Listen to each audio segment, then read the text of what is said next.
있는데요. 여기가 깨끗하네요. 들어오니까 분위기도 좋고.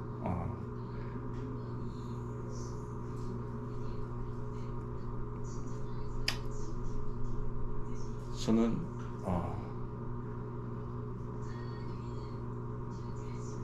여기에 와가지고 여기 이렇게 있네요. 여기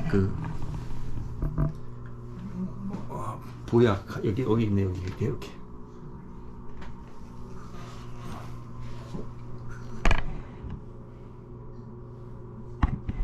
이렇게 있네요. 이렇게 100만원 80만원 일반 보약 한 달 치료하냐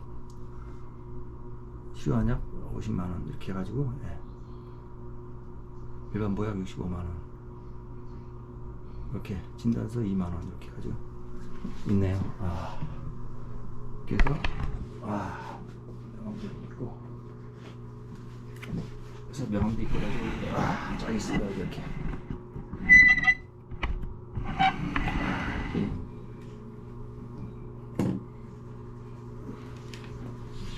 명함이 이렇게 있습니다. 명함이 묘양산 한의원 이렇게 여기 명함이 있습니다.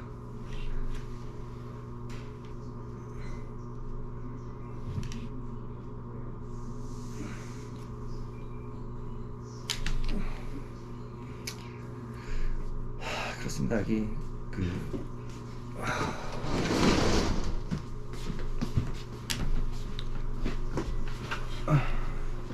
그래서 얘기했죠? 그래서 아니 원장님 이제 어머님 말씀하셨거든요. 어머님이 이 한국에 오면서 이제 그 형 동일 형님한테 그렇게 하더라고요. 가족들 피해를 보면 너무 이제 어머님 마음이 안 좋죠. 그렇게 되면 만약에 그때만 해도. 근데 그런 경우에 보통 북한에서 이제 세터민들 많이 그런 걱정을 많이 하세요. 가족들한테 피해가 갈까봐. 사실 송금하는 것도 전화 통화하는 것도 그렇고 많이 힘들어요. 그런 것 때문에. 원장님은 그런 것 때문에 힘든 적은 없으셨나요? 혹시 북한에 있는 가족들하고 이렇게 접촉하면서 힘들어요? 그렇죠. 고모들 아버지 여동생이 있는데 고모하고 지금 고모 자식들 그러니까 사촌한테 돈 보내면서 1년에 한 번씩 따박따박 보냈으니까 그때 좀 힘들긴 했었죠. 그러면 그런 걸로 인해서 엄청 거기서 피해보거나 이런 건 없었나요, 혹시? 고모들이? 북한에서 피해보고. 돈 보내주니까 배 사가지고, 일할 노동자까지 두고 배 세척 사가지고. 배 세척 사가지고? 잘 먹고 잘 살고 시집도 다 보내고 그랬다더구만. 그래요? 근데 그런 걸로 인해서 만약에 걸리면은 그렇게 제재받고 그러잖아요. 걸리면 돈 좀 찔러주면 된대요. 그래요? 돈 좀 찔러주면 된대요? 그러니까 저희가 한국에 저희 형이 넘어와서 우리가 추방당해가지고 힘들었던 거는 김일성 이때예요. 그리고 그때는 좀 뭐라 그럴까 그런 것들이 엄했죠. 근데 그게 고난의 행군 강행군 거치고 수많은 사람들이 굶어 죽어 나가고 하면서 탈북자 가족들이 오히려 알면서 김정은이가 와가지고 문재인 대통령하고 얘기할 때 탈북자 발언을 할 정도면은 이미 그거 다 안다는 소리예요. 그렇죠. 그렇지만 탈북자들이 부모를 생각해서 내 부모 내 새끼를 생각해서 보내는 돈이 북한에서 한 개 도에서 나오는 수출량이라든가 생산량보다는 더 어마어마한 돈일 수가 있는 거예요. 가치가 되니까. 탈북자들 갖다가 가족들 갖다가 다 수용소에 걷어놓는다? 그럼 그런 돈이 어디서 나오겠어요? 그게 이해가 가네요. 그리고 탈북자가 35,000명이잖아요. 한국에 온 탈북자만 35,000명이에요. 그렇죠. 해외 지금 나가 있는 사람들까지 다 지금 올 초 얘기하게 되면 30만 40만 명이라는데요. 넘어온 사람만 40만 명이 돼요. 그 중에 한국에 온 사람만 35,000명이고. 근데 30, 40만 명이 가족들을 갖다 다 잡아놓는다 그러면 어떻게 되겠어요? 그럼 사돈의 8촌까지 옛날에 황장엽 씨가 넘어왔을 때처럼 사돈의 8촌까지 씨를 말린다 하게 되면 북한에 살아남을 사람이 누구나 있어요. 그렇죠. 솔직히 막말하다가 황장엽, 황장엽 씨의 강명도, 그다음 태영호 의원, 그리고 그 외 방송에 나오지 않은 숱한 고위 관리직들 가족까지 다 걷어놓으면 북한에 누구 가지고 정치할 거예요. 맞아요. 그러네요. 그러니까 탈북자에 대해서는 크게 안 해요. 그러니까 북한의 어떤 기지를 찍어서 사진으로 보낸다더라, 영상을 저장해가지고 한국에 보낸다더라 이런 거 아닌 이상에는 그렇죠. 단순 그냥 돈 받아먹고 사는 거에 대해서는 큰 제재를 안 해요. 그렇구나. 그리고 또 국정원에서 많이 힘드셨잖아요. 근데 그때는 이제 생각이 좀 많이 바뀌지 않았나요? 이제 그 중국에서는 이제 막 맞고 그랬잖아요. 광일 형님한테 이제 원장님이 이제 뭐 반항을 하시니까 맞은 거잖아요. 사실은. 근데 그때 막 싸웠죠. 근데 말은 맞았다 그러는데 같이 싸운 거예요? 제가 처음에 대들었던 거에 씨발 소리 그랬거든요. 먼저 하셨구나. 어차피 강일 형님 먼저 그럴 리가 없어 내가 보기에는. 근데 강일 형님이 때린 것만 나오잖아요. 그렇게 했죠. 그랬으니까 강일 형님이 이렇게 과격하게 때리지. 사실 어느 한 사람을 때린다는 게 사실 쉽지 않잖아요. 그렇죠. 먼저 때린다는 게. 저한테 손 대려면 가만히 있는 사람 때리거나 그런 성격이 아니라니까요. 그러니까요. 그러니까 저도 그게 오죽 제재가 안 됐으면 주먹이 나왔겠냐. 원장님 먼저 그러셨구나. 너무 이제 이해가 돼요. 근데 맞아, 지금 이해가 됐어요. 근데 국정원에서 그러면 그때는 이제 생각이 좀 많이 바뀌셨잖아요. 국정원에서는. 근데 거기서는 좀 고분고분 해야 되는 거 아닌가요? 혹시 구시간에서 이렇게 국정원에서 조사할 때 한 거 물어보고 또 물어보더라도 안 그래요? 근데 이미 내가 총을 여기다가도 대보고 여기다가도 대고 사회 나와서 북한에서 이제 뭘 훔쳐먹고 뭐 하면서 정신이 잃을 정도로 많이 맞아봤단 말이에요. 근데 사람은 이렇게 죽는구나 싶은 걸 그때 느꼈어요. 그러니까 그때는 죽음에 대한 그 두려움이나 공포 이런 게 크게 없었어요. 처음에 왔을 때. 아니 근데 이제 수현 형님, 두치 형님이 이제 여기서 남한에 와서 정착하셨잖아요. 그거는 변절자라고 생각했지. 그때도요? 그럼요. 그때는 형 만나기 전인데 조사가 다 끝난 다음에 5개월 됐을 때 형을 처음 만났죠. 처음 만나고 5개월 됐을 때? 아니, 전화통화 했잖아요. 그때 국정원에서도 전화통화 시켜주잖아요. 얼굴 본 적은 없어요. 전화통화 했죠? 못하죠. 국정원에서 어떻게 형하고 전화통화. 전화통화도 안 됐어요? 이 안에 무슨 뭐 이렇게 얘기하면 다 나갈 텐데. 지금 다 통화했는데 국정원에 전화통화 지금이야 옛날 가족 확인하기 위해서 없어요. 그때 당시하고 지금 국정원이지만 그때는 안기부예요. 안기부. 안기부여서. 네? 통화도 못했구나. 어디 통화라는 게 어디 있어요. 면회도 안 되고 하는데 얼굴도 못 보지. 그럼 형하고 많이 그리고 이 사람이 확실하게 이 가족이 맞고 간첩이 아니다. 그리고 어느 정도의 이런 그 사회생활이 가능하다고 할 때 그때 이제 그걸 면접 정말 이거 해주는데 그것도 특별 서비스 받아가지고 형 만나가지고 한 거예요. 지금 이해가 갔네. 그러면 형님하고 통화를 못했구나 그때. 통화를 어디 꿈도 못 꾸죠. 통화를 해요. 그때 만약에 그 형님하고 두째 형님하고 통화가 됐으면은 통화하고 이게 면회를 했으면은 좀 부드러울 수 있었는데 그러면 그때 그 조사 과정이 그죠? 다 부드러웠어요. 그때 있는 내랑 같이 있을 때 사람들은 나만 두들겨 맞았죠. 그러니까 원장님이 그 전에 그렇게 두들겨 맞았잖아요. 막 발로 밟고 여기도 밟았잖아요. 그 사람이 그죠? 그냥 밟기만 했어요. 바로 차가지고 그냥 눈도 붓고 그래가지고 눈이 너무 부여. 진짜 이런 별지가 딱딱딱딱 뜨는 게 아니고 머리가 이만큼 부은 것처럼 어디 떨어지면서 그 눈이 안 보였다며 그때 이게 부어가지고 맞아가지고 이게 완전 다 이렇게 보라데 쏘는 되게 때려도 눈은 안 때리거든요. 불까봐 때려도 눈만 때린 게 아니고 이런데 맞고 이런데 맞고 이런데 맞고 이러다 보니까 같이 부어서 이렇게 그러니까 붙은 거지. 원장님이 덤비신 것 같아요. 아무튼 제가 뭐 느끼기에 눈까지 때릴 정도면 덤비진 않았는데 내가 덤빈 건 입으로 덤빈 거죠. 황동으로 한 거 없어요? 없죠. 광인 형님한테는 행동을 하셨잖아요. 광인 형님한테는 그거는 오픈된 중국이고 여기는 그래도 조상이야 이거 안기부라는 거 아는데 껍데기 뺏긴다는데 어떻게 덤벼요. 그러셨구나. 대놓고 눈 이렇게 작은 사람들이 너 같은 새끼들은 10년 전만 왔어도 임마 저기 남산 지하실 가서 산채를 껍데기를 뺏겼어요 이 새끼야. 어디 쥐새끼 같은 새끼들이 먹여주고 살려주고 하니까 걔 엉기고 지랄이야 이 새끼가 아니야. 그리고 혼자서도 아니고 몇 명이 서서 그런 겁을 주는데 어떻게 이렇게 해요.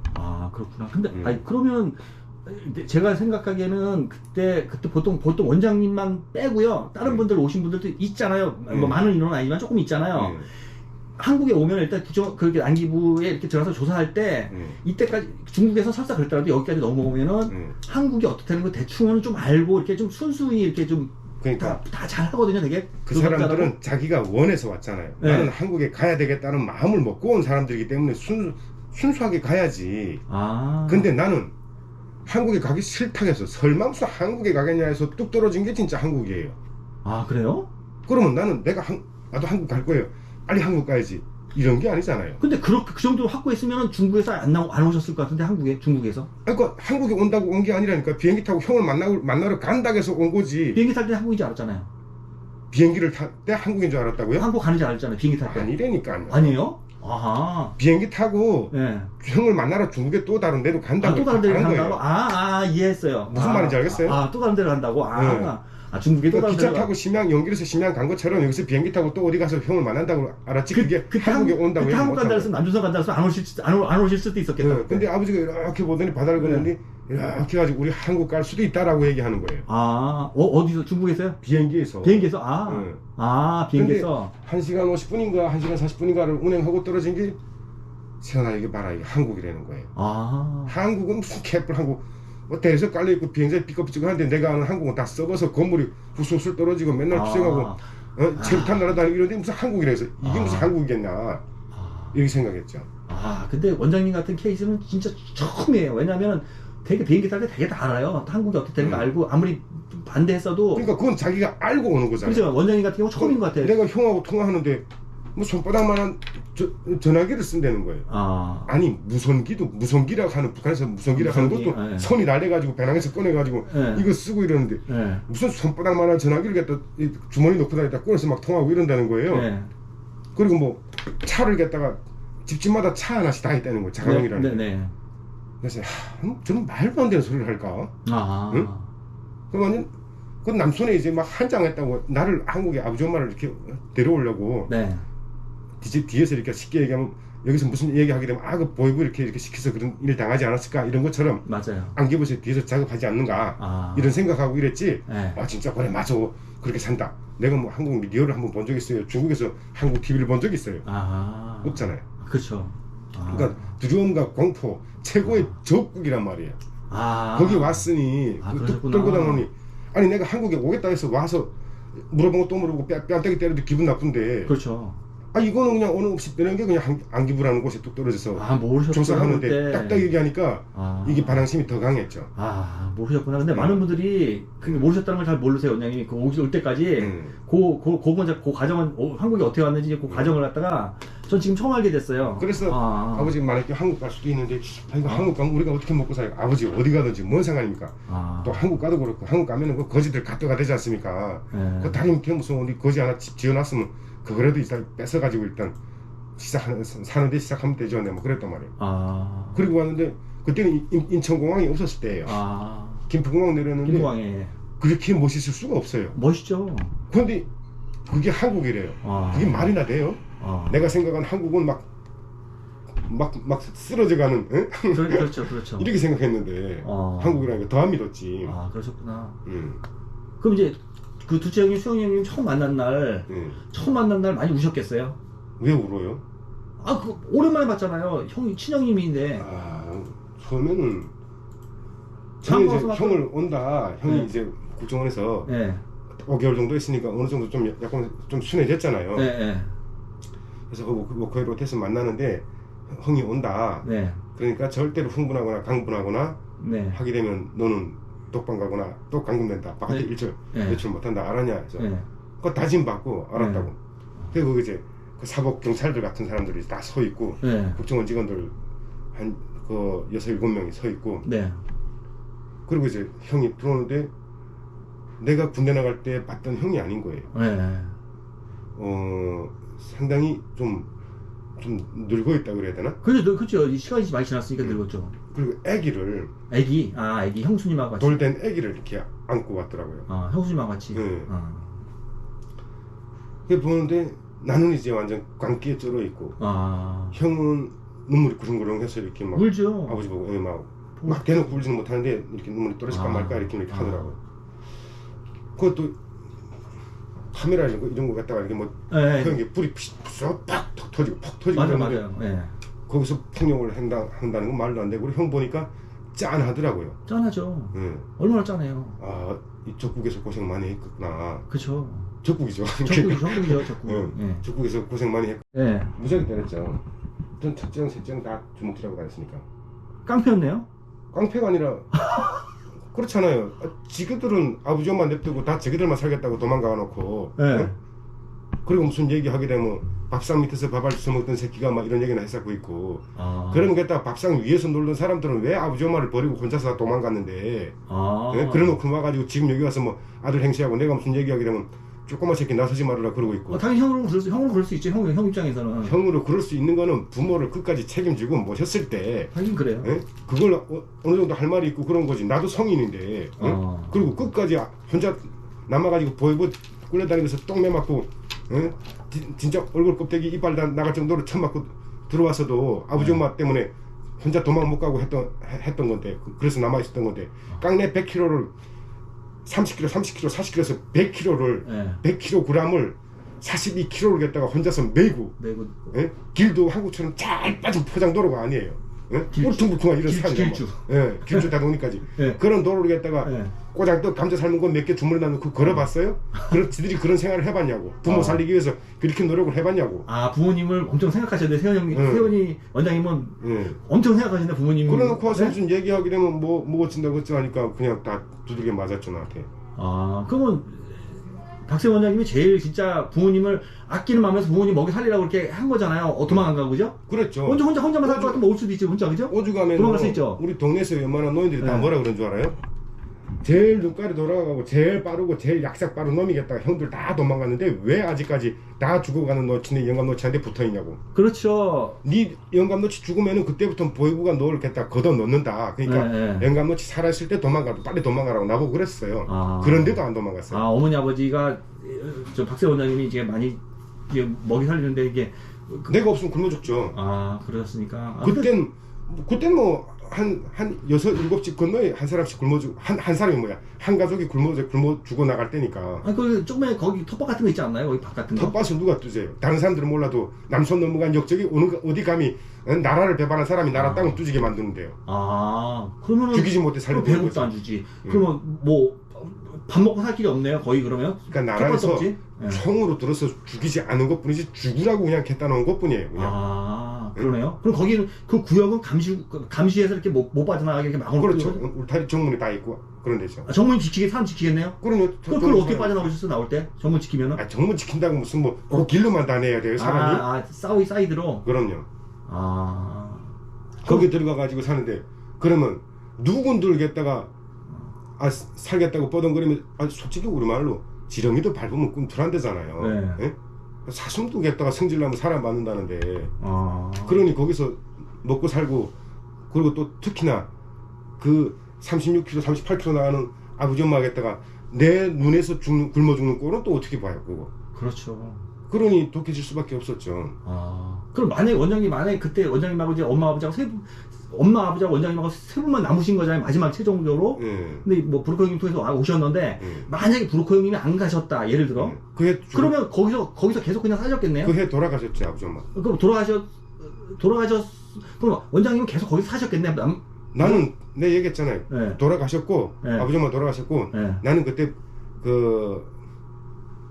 처음부터 또 말이 길어지는데 김일성이라고 쓴 손풍금을 명천 가서 훔쳤다가 걸린 적이 있었어요. 그것 때문에 교도소 가게 돼 있었어요. 11월 13일 날 교도소 가게끔 날짜가 잡혀 있었는데 11월 8일 날 탈북을 한 거예요. 날짜가 잡히셔 교도소 가게. 그 어간까지 네 아버지 엄마 네가 나올 때까지 1년 동안 나올 때까지 먹고 살 식량은 구해놔라 하고 여유를 줘서 그렇게 됐던 거예요. 예.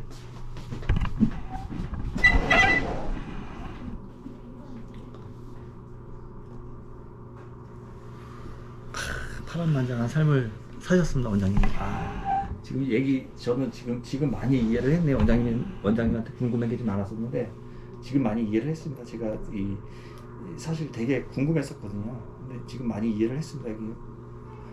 뭐 그런 순간순간 좀 이해 안 가는 부분이 있었거든요. 근데 지금 좀 이해가 가네. 이제 그 상황이 이해가 가고 정리가 되는 것 같아요.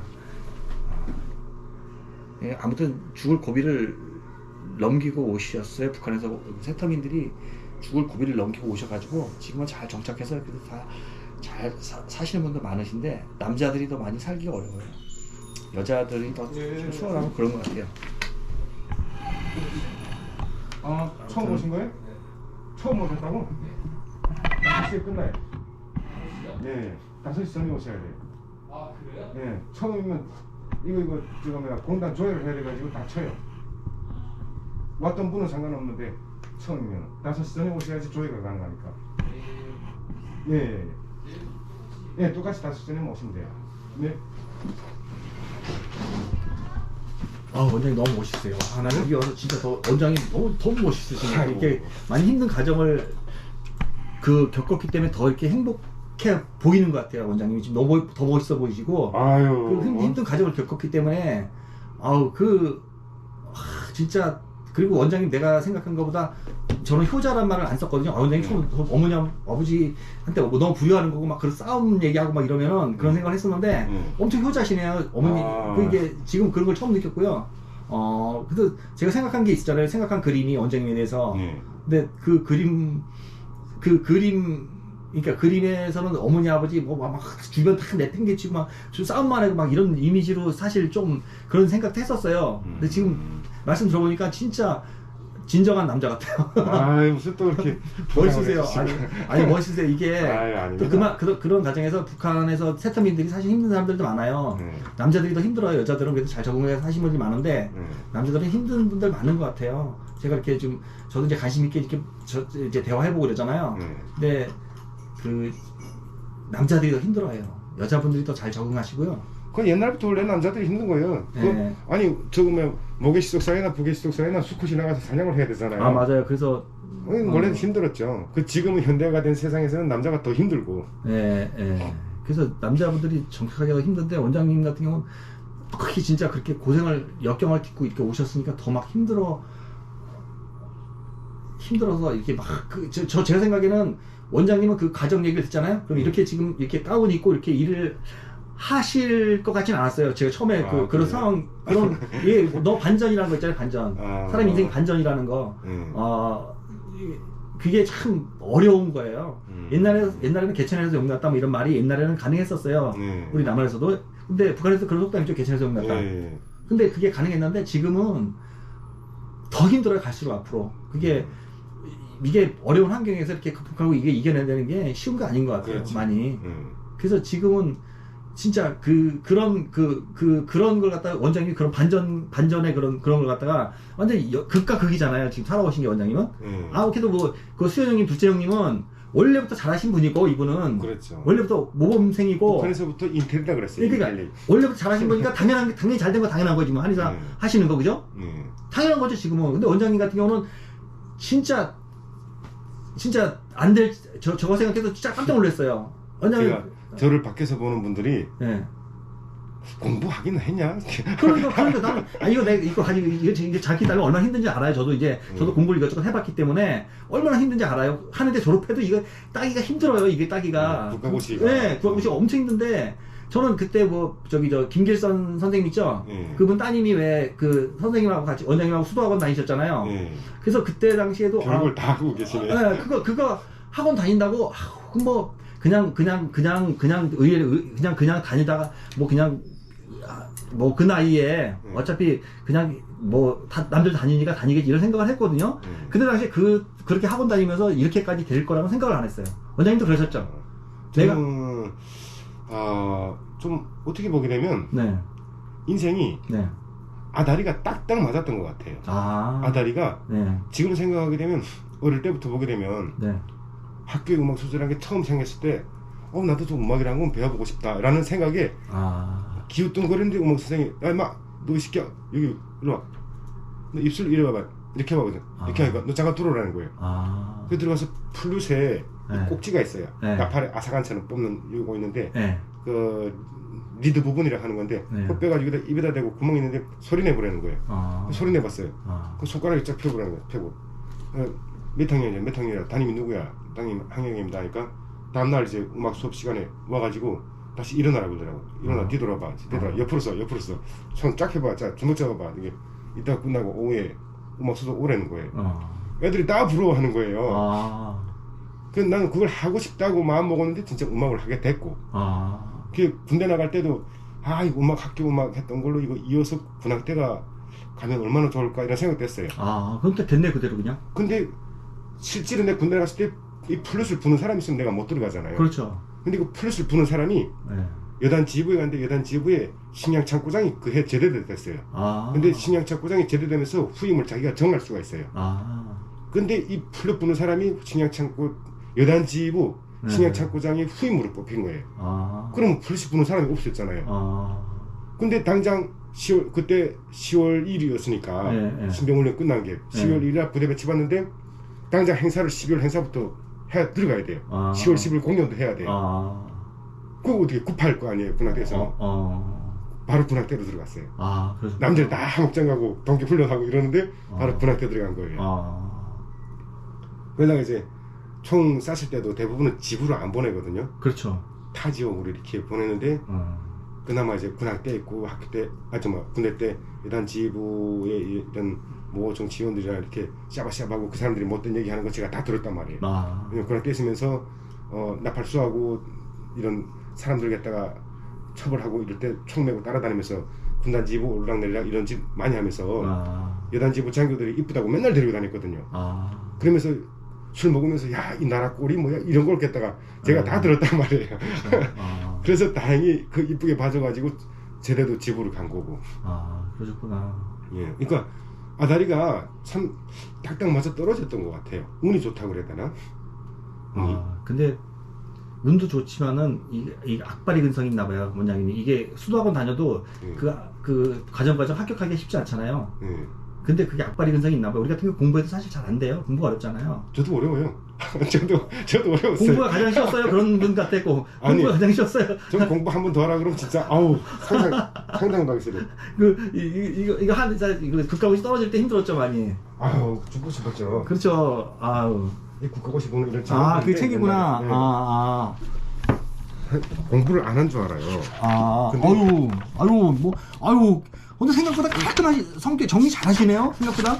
왜냐면 이렇게 통째로 외우려면 힘드니까 이 포인트에다가 이제 이 뼈대기 놓고 여기다 힘줄 붙이고 살을 붙이고 옷을 입히고 이렇게 해야지 처음부터 다 외우려고 그러면 힘들어요. 엄청 깔끔하게 정리 잘 하시네요. 막 이런 거 보게 되면 설마 내가 이런 거 글자 알까 이런 생각 들어요. 한자잖아. 그렇죠. 오령산과 저령탕의 간별. 자, 오령산은 갖다가 부종이라고 그래요.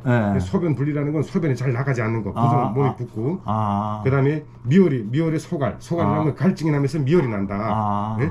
이게 태양병이나 그러는데 이때 두통이라든가 오한을 겸한 병에 오령산을 쓰는데 여기 설사, 그 다음 택사, 저령, 복령, 백출, 계지로서의 처방 만드는 거예요. 여기 지금 한글로 된 게 아니고 다 한자로 되어 있죠. 그러네요. 이걸 보면서 한글의 뜻이 읽어야 돼요. 한글의 뜻이. 그러시구나. 이렇게 공부했어요. 근데 정리도 깔끔하게 하시네. 이렇게 못 하실 것 같은데, 성격이 막 덤벙덤벙하고 막 그럴 것 같죠. 이거 정리 이 정도 하면요, 정리를 지금 잘 하실, 색깔도 칠해놓고 이게 아주 이게 포인트 같다 이렇게 그걸 일복 요연하게 정리하셨는데 이게 쉽지 않거든요, 사실은. 한글 찾기가 힘들어요. 한자로 돼 있어요. 그렇죠. 한자 공부도 많이 해야 되고, 그죠? 한자 공부는 어렸을 때부터 아버님한테 좀 배웠어요? 아니요. 여기서 다시 시작한 거죠. 하늘청 따지부터. 아버님은 좀 공부하신 분 아닌가요? 아버님은? 아버지는 그렇죠. 그러니까 그 영향을 좀 받으셨을 것 같아요. 아버님 영향을 그래도. 아니, 아버지 공부하는 거하고 뭐 저하고는 뭔 상관있어요. 그래도 부모님 영향을 그래도 많이 받잖아요. 거의 자라면서. 없어요. 군대 나갈 때 만세 불렀던 게 이제 두 번 다시 손에다 볼펜 잡을 일이 없구나 싶어가지고. 그래서 공부가 힘들죠. 공부가 쉬운 건 아닌 것 같아요. 그래서 공부 한 번 더 하라 그러면 진짜 진짜 팔부 두만강 한 10번 더 넣고 총 한 번 더 맞더라도 공부는 못 하겠어요. 그 두만강 나올 때 힘드셨죠, 많이? 힘들었죠. 그게 물이 어디까지 왔어요? 여기까지 이렇게. 나한테는 여기까지 오는데 아버지는 몸이 약하고 이러니까 퍽 쓰러지니까 힘이 없으셔가지고 잠겼다 일어나고 막. 그걸 힘드셨겠네. 원장님 부축해서 이렇게 넘으셨겠네. 그렇죠. 나 부축이고 강일영 부축이고 이러면서. 그 어머님하고 아버님하고 원장님하고 강일영님하고 네 분이 넘으신 거네요. 강일영님하고 약속 잡아서 어떻게 내일 모레나 뭐 이번 주 중으로나 뭐 다음 주 중으로 한번 식사 한번 제가 대접해드렸으면 저녁 한번. 제가 저는 시간 안 빼고 괜찮거든요. 2월 21일까지 예약 지금 일정이 다 잡혀 있어요. 그럼 그 이후에. 그 이후에 탈북하기 직전에 찍은 사진이에요. 이게 혹시 탈북하다가 무슨 일이 벌어질지 몰라서 아버지 돌아가실 것 같아서. 여기 저희 아버지가 강일영 나이 때예요. 그러시구나. 여기 61살이에요. 61살. 여기 61세 때 사진이에요. 그러시네요. 이건 제가 23살 때. 23살 때 똑같은 나이네요, 그죠? 똑같은 나이네요. 이 사진이 지금 강일영 나이하고 똑같을 때 우리 아버지 모습이에요. 그 돌아가시게 생겼잖아요. 그러니까 지금은 보기 좋으시더라고요. 지금은 돌아가셨어요. 언제요? 재작년에 돌아가셨어요. 그러셨구나. 그럼 그 화면이 그때 얼굴 나온 화면이 거의 그때 돌아가시기 직전에. 그러시네요. 그 한국에 가서 찍은 사진 보실래요? 아. 한국에 가서 80세 80대 사진이 있어요. 예, 80대 때 찍은 사진인데. 아, 이게 저 아버지. 아유. 이게 한국에 가서 80세 때 사진이에요. 아, 아버님을 많이 닮으셨네, 원장님. 아버님을 많이 닮으셨네요. 그래요? 네, 제일 많이 닮으셨네, 아버님. 형들 중에. 제일 많이 닮으셨어요. 그리고 네 분 중에 원장님 제일 잘생기셨잖아요. 아이고, 아니, 딴 분들도 그런 말씀 하시잖아요. 아이고, 혼날래 어떡하시, 제일 어떡하시고, 눈매 들었고, 아니, 큰형님이 제일 고생하시지 않나요? 잘하면서 큰형님이? 어릴 때부터? 네? 제일 뭐라고요? 큰형님, 맏형님이 제일 고생하시지 않았나요? 제일 고생했냐고? 네, 처음에 잘할 때부터 처음에 큰형님이 고생하시잖아요, 원래. 고생은 마지가. 제일 안 했죠? 그래요? 마지가 고생하는데 대부분 다. 마지라는 이유 하나로 네. 고생도 제일 안 했고, 마지라는 이유로 아버지 관심도 제일 많이 받았고. 아, 그래요? 군대 나갈 때 아버지가 또 다른 형제들한테 안 나서도 마지한테는 또 나서가지고 제일 좋은 데로 군대 보냈고. 저는 마지 형이 결혼했을 때 결혼도 잘 하셨잖아요, 그죠? 그렇죠. 근데 애기도 있고 이제 이런데, 나는 그게 거의 강제로 이혼당한 거잖아요. 그 둘째 형님 때문에. 난 그게 제일 이해 안 가는 부분이에요. 왜요? 보통 그렇게 그까지 이혼을 시키나 이런 게 보통 우리 어느 나라에서든지 그거는 사실은 강제도 있지만 자의적인 것도 있었어요. 반반이었어요. 아, 그래요? 내 새끼가 역적 가족에 조카라는 누명을 쓰고 사는 게 싫어서도 형이 원해서 한 이혼도 있어요. 그럼 사회 분위기상 같이 살 수 없는 분위기가 되네, 그렇게 되면은. 그렇죠. 어떤 분들은 이혼 안 하면은 남자를 감옥 보내잖아요. 이혼 안 하면 너도 같이 감옥 가다 부인하고 애하고도. 그렇죠. 아니면 그래 이혼하면 안 간다 해서 강제 식으로 이렇게 이혼을 하는 경우가 있더라고요. 그때 지금은 안 그래요. 옛날이나 그랬지. 옛날에 뭐 2000년 전이나 그랬지. 지금은 그런 거 없어요. 그래도 바뀌어가네요, 조금씩. 그죠? 지금 그래도 많이 바뀌었죠. 그러네요. 지금 그냥 나라 역적 짓이라 그래가지고 뭐 정보라든가 뭐 군사기지 사진이라든가 뭐 북한의 뭐 책이라든가 이런 거 뭐 사진 찍어서 뭐 팔아먹거나 이러지 않으면은 먹고 사는데 가지고 뭐 터치하거나 이러지는 않아요, 지금은.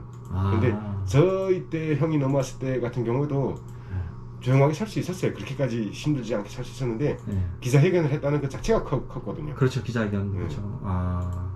그것 때문에 더 그렇구나. 그리고 여기 방송에 나와서 북한에 가족이 없는 사람들은 북한에 대해서 막 까요. 근데 북한에 가족이 있는 사람들은 맞아요. 스타일을 보게 되면 맞아요. 북한에 대해서 까지는 못해요. 네, 정치적 얘기도 피하고. 그렇죠. 인간적인 얘기, 북한도 사는 사람 사이다, 사람 사는 사이다 이런 식으로 이제 이렇게 까지 못해요. 근데 그거를 이해해 주셔야 돼요. 왜냐하면 여기서 내가 그런 걸 깐다. 그러면 여기서 뭐 돈 뭐 1, 20만 원이나 더 벌어먹고 살지는 몰라도 북한의 가족들이 느끼는 거는 10배, 20배가 힘들어지니까. 그렇죠. 그래서 가끔 어떤 분들은 그런 걸 모르고 그 세상에서 살고 왔음에도 불구하고 그 나라에 대해서 욕 한마디 못하냐 라고 얘기하는 분들이 있더라고요. 맞아요. 근데 욕을 할 수 있음에도 내 새끼 내 부모가 있기 때문에 이거 절제하는 것 뿐이에요. 근데 하시는 분들 보게 되면 돌아가셨거나 뭐 이제 다 가족이 넘어왔거나 하는 분들은 이제 막 하죠. 근데 그것도 큰 병이에요. 내가 하고 싶은 얘기를 못 한다는 것도 큰 마음에 힘든 거라고 생각해요. 저 같은 경우는. 그렇죠. 내가 하고 싶은 얘기를 마음대로 해야 되는데 그걸 못하고 진짜 죽을 때까지 무덤까지 가져간다는 건요. 그게 쉬운 일은 아닌 것 같아요. 그러니까 아이들이 집에서 가출하는 가장 큰 원인이 자기가 하고 싶은 말을 해서 그에 대한 대답을 얻지 못했을 때 가출하는 거예요. 그렇죠. 근데 이게 집안에서 그런 거고 나라를 볼 때는 내가 할 수 있는 말을 하지 못하게 되면 탈북을 하는 거예요. 맞아요. 맞아요. 그러니까 이게 가장 자유 중에서도 근본. 내 입 가지고 내가 내 말을 하는 거에 제재를 받는 거. 맞아. 아니 무슨 내가 욕하는 거고 저 누구 저 험담하는 것도 아니고 옳은 거 옳다고 그러고 그런 거 그렇다고 얘기 못하는 건 이건 정말 이걸 모르고 산다는 게. 그렇죠. 맞아요. 그 원장님은 북한에 계실 때 김일성 마누라 몇 명인지 김정일 마누라 몇 명인지 이런 거 혹시 아셨나요? 몰랐죠. 몰랐어요? 그걸 어떻게 알아? 김일성 마누라가 김정숙이라는 건 알아요. 그 뒤로 몰랐어요? 그거 몰랐죠. 그럼 김정일 마누라도 몇 명인지 몰랐어요? 김정일은 장가 안 간 줄 알았어요. 그래요? 그래서 김정은 있잖아요. 아들. 그게 공개된 게 언젠데요? 그때 공개 안 됐었구나. 몰랐었네요, 그러면? 내가 한국에 98년도에 왔는데 김정은이 김정남이 있어요, 김정남이. 김정남이 언제 공개됐어요? 김정남이가. 아, 그것도 공개 안 됐었어요, 그때? 98년도에 언제 공개됐어요? 와, 완전 베일에 가려있게 해서 모르네요, 거의. 그럼요. 그래서 나뿐 아니라 대부분 사람들은, 그래요? 그때 사람들은 우리 장군님은 왜 장가를 안 가실까? 후자가 있어야 되는데요. 그래요? 이런 걱정을 수도 없이 했다니까요. 나만 한 게 아니고. 그걸 누가 얘기해요? 그러면은 처음에 언제 하셨어요? 그게 마누라가 몇 명인지 그런 거 언제 하셨어요? 한국 와서 알았어요. 그전에 몰랐어요? 몰랐죠. 중국에서 인터넷 검색 안 했어요?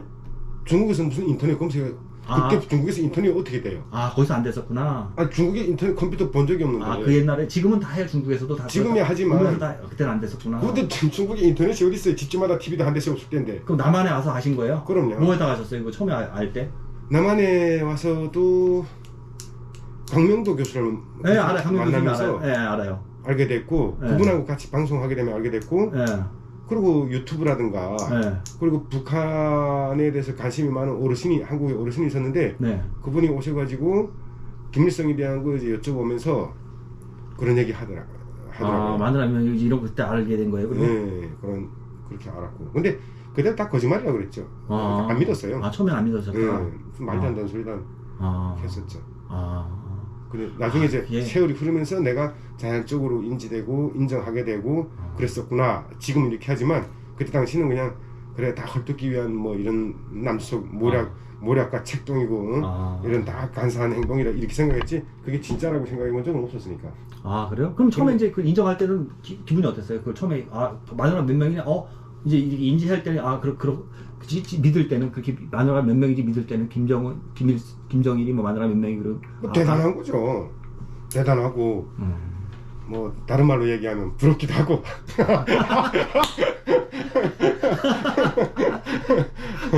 또 다른 하나는 정말 북한 사람들이 불쌍하고.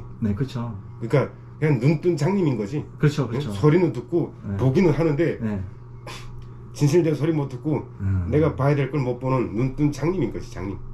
그렇죠. 배신감이 아니 뭐 지각했다고 그렇게 산다는데 뭐 배신감은 드는 건 아닌데 아무튼 대단하다는 소리가 나오더라고. 야 대단하다. 정말 저러니까 정권이 유지되는구나. 그렇죠. 그렇게. 근데 주변에도 원장님 주변에도 이렇게 마누라 2명이고 이런 사람도 있었잖아요.